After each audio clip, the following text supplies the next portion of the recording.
Have you ever asked yourself why Socrates never got married?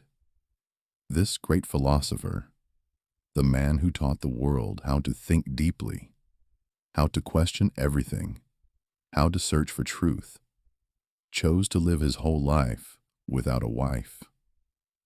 Strange, isn't it? Especially for someone who understood human nature so well, someone who spent his life studying people and relationships. But behind that decision, there was a powerful reason, a truth few people ever realize. Get ready, because what you're about to hear might surprise you. First, know this: Socrates didn't hate women. He had no personal problem with them, and he never saw them as inferior. On the contrary, he believed women carried a powerful energy within them. But he also saw something that most of us ignore, or simply don't want to face. He saw the other side of women, not just their beauty, their soft smiles, or their sweet words, but what lies behind all that. He saw their hidden intelligence, their emotional depth, their contradictions. He saw how, by nature, women possess an emotional instinct, a subtle power to influence men, sometimes even without meaning to. And Socrates said something shocking. A woman can be the source of your happiness or the end of your reason. People laughed when he said that. They thought he was joking, exaggerating. But he spoke from experience, from a deep understanding of the human soul. He realized that women don't test men to hurt them, but to know them, to see if their love is real, if they can be patient, if they can truly protect and understand them. Because what women seek most is a sense of safety. Socrates saw that most men fall too easily. A smile, a gentle word, a beautiful look, and they surrender their hearts, forgetting to use their minds. They love without awareness. But Socrates was different. He didn't fear love, but he didn't let emotions control him. He often said, "A man must know when to say no, not out of pride or coldness, but to protect his dignity, his sense of self." To Socrates, strength wasn't about muscles. It was about mental stability. A real man, he said, is like a rock, calm, grounded, unshaken, because deep down, a woman seeks that rock, someone she can trust, lean on, and feel safe with. And Socrates said something bold.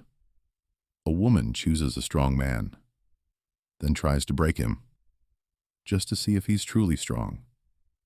It sounds harsh, but if you think deeply, you'll see wisdom in those words.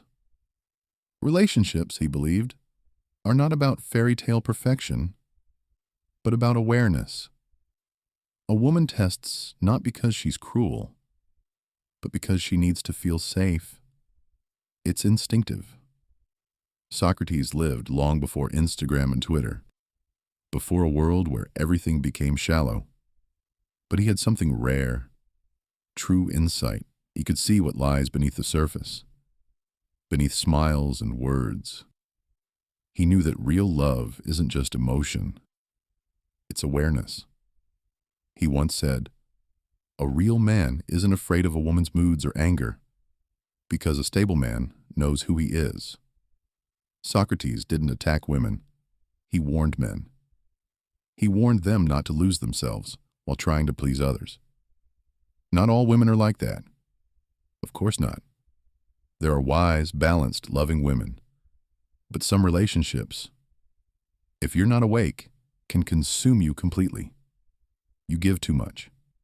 You sacrifice too much, until you forget who you are. Socrates saw that. He saw men lose themselves in love, so he chose not to enter it blindly.